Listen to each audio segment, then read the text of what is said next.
Paranormal business, much like the business of misery, must be taken from the top. If you skip a step or miss a detail, you could find yourself in a world of hurt. And even then, there isn't one agreed upon way to go about investigating and dealing with ghosts, ghouls, goblins, demons, and more. What might work on one could have grave consequences for attempting on another. With this in mind, you've got to see that there's all sorts of potential for even the most experienced in the field to slip up, depending on the situation they're in. Take Ed and Lorraine Warren, for example. They had quite the illustrious career in the spotlight for ages concerning all things supernatural. It's almost guaranteed that they had some close brushes from time to time, so let's take a look at the top 5 times that Ed and Lorraine Warren almost got possessed. Coming at number 5, when they were young. Well, sometimes you close your eyes and see the place where you used to live. This is true of Ed and Lorraine Warren as well. In fact, they were experiencing paranormal happenings way before they were in the spotlight. Looking back at their lives pre-demonology, there were lots of events that seemed to push them towards their career. Call it luck, call it destiny, the world seemed to have a whole lot of unexplainable events in store for the Warrens. Before Lorraine had even met Ed and still had her maiden name, she started to see things other people couldn't. At the young age of 9, she began noticing that some people were surrounded by different types of auras. Back then, she just assumed that everyone could see that. However, it became clear that these clairvoyant abilities were specific to her over time. Ed also had some paranormal experiences young, as he claimed that he lived in a haunted house when he was a boy. That kind of experience would drive anyone towards exploration of those kind of themes, right? Doors would open and shut on their own, and sourceless lights would appear in his home. Interesting, right? Well, these early appearances did a lot to inspire the duo to look deeper into the unknown as they aged. However, being young and inexperienced, they were also vulnerable to demonic possession. Neither ever told any stories of being under the influence of an entity while still a child, but they very well could have. A lot of demonic possession seem to happen in children, whether that means that they're more vulnerable to manipulation or their connection to the spirit world is stronger. So as young folks with a predisposition towards the unknowable side of things, they were at risk of falling under the influence more than most. In the end, it seems they fortunately avoided such a fate, but the world of demonology and as a result pop culture at large would look a whole lot different if either Ed or Lorraine's experiences were a little darker early on. It's wild to think what kind of cascading effects might have happened had they grown up a little differently. Ed apparently had to jump from a blazing oil tanker while serving in the Navy, and while swimming in that frigid water and fighting for his life, he prayed for help and was soon rescued. That near-death experience inspired him to profess his love for Lorraine and marry her. Imagine if instead he had questioned his faith or given into darker ways after such an event. Coming in at number 4, we've got the Smurl Succubus. Anytime a succubus or incubus gets involved, you know things are going to get tricky. Humans are often weak in the face of temptation, and this kind of thing does not exclude famous demonologists. I won't go too deep into the details here, but Ed and Lorraine are not universally loved, and there are some very questionable stories about the two and their predispositions. This comes into play during the investigation of the Smurl family. In the mid-80s, this family contacted Ed and Lorraine for help with their haunting. After moving into their house over a decade ago, they'd experienced numerous terrifying ordeals. Their dog was thrown against the wall with force by an unseen presence. Their daughter was pushed down the stairs. Jack Smurl's ear was bitten, and both he and his wife Janet were assaulted by a demon. The last was apparently a succubus or an incubus, and you know what kind of assault those demons are interested in. So when Ed and Lorraine arrived on the scene, they already knew what was going on. Confirming that the Smurl house was indeed haunted, they got to work trying to figure out what to do about it. During their time investigating, Ed noticed a strange dark mass, and it really put him on edge. Apparently he was also left a message by the dark forces at play, one that read, "Get out." And that didn't go over well with Ed. Wanting to defeat this succubus, Ed came back with holy water and rosaries. He used these tools to fight against the demon, but to little avail.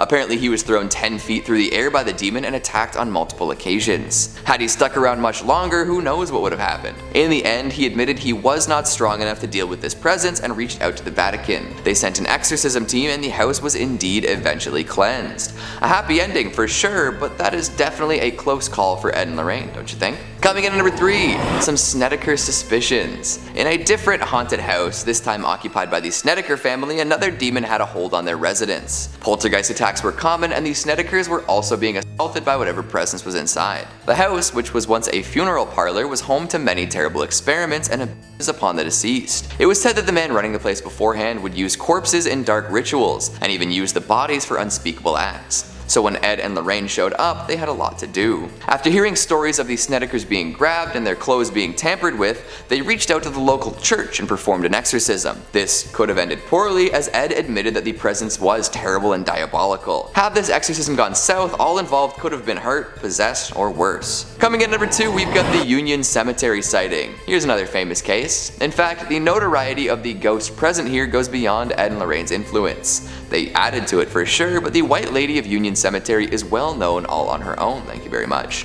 So much so that she's contributed to many classic urban legends. Now when does she get a movie, right? Well, regardless of movie magic, Ed almost fell victim to this particular ghost one time.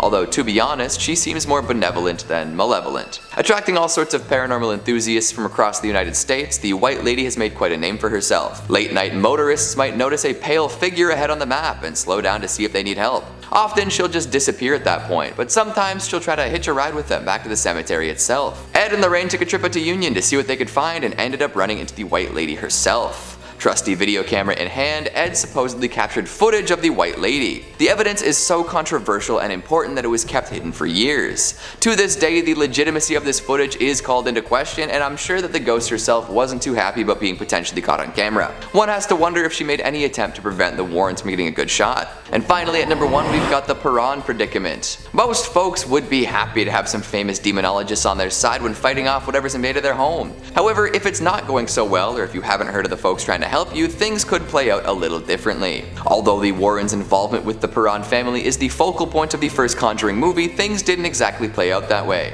After the Perons purchased their Rhode Island home, things started getting weird. They experienced a number of paranormal attacks from all sorts of vengeful spirits. At a loss, they reached out to a number of paranormal experts, eventually being visited by the Warrens. However, this didn't help out all that much. In fact, the patriarch of the Peron family eventually had to ask the Warrens to leave his family alone, as their intervention seemed to be making the demons angrier.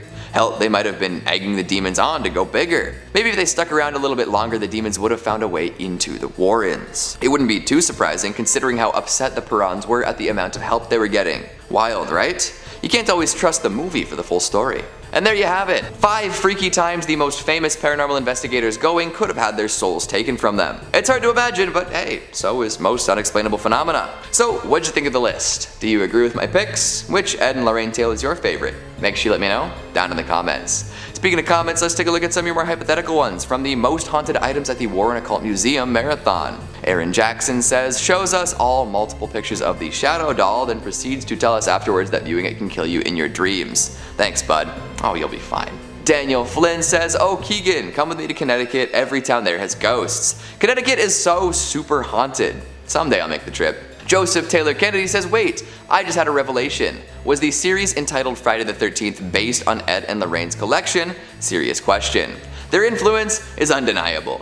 Even if the influence isn't direct, the Warrens made an indelible mark on creepy pop culture. Jexer says, you're just a ragdoll, Annabelle, you can't hurt anyone. Famous last words, anybody? D-Base says, I need to go there. Yes, yes you do. And that's the time we have for today. I'm going to play Faust and Guilty Gear Strive against a whole bunch of Maze. Thanks for watching, and I'll see you next time. Before Lorraine had even met Ed and still had her maiden name of Moran, she looked to see, nope, why am I saying this like that? However, it's beep. So what's the mo-wee-a-wish about? Jexter says, you're just an Annabelle ragdoll, wow.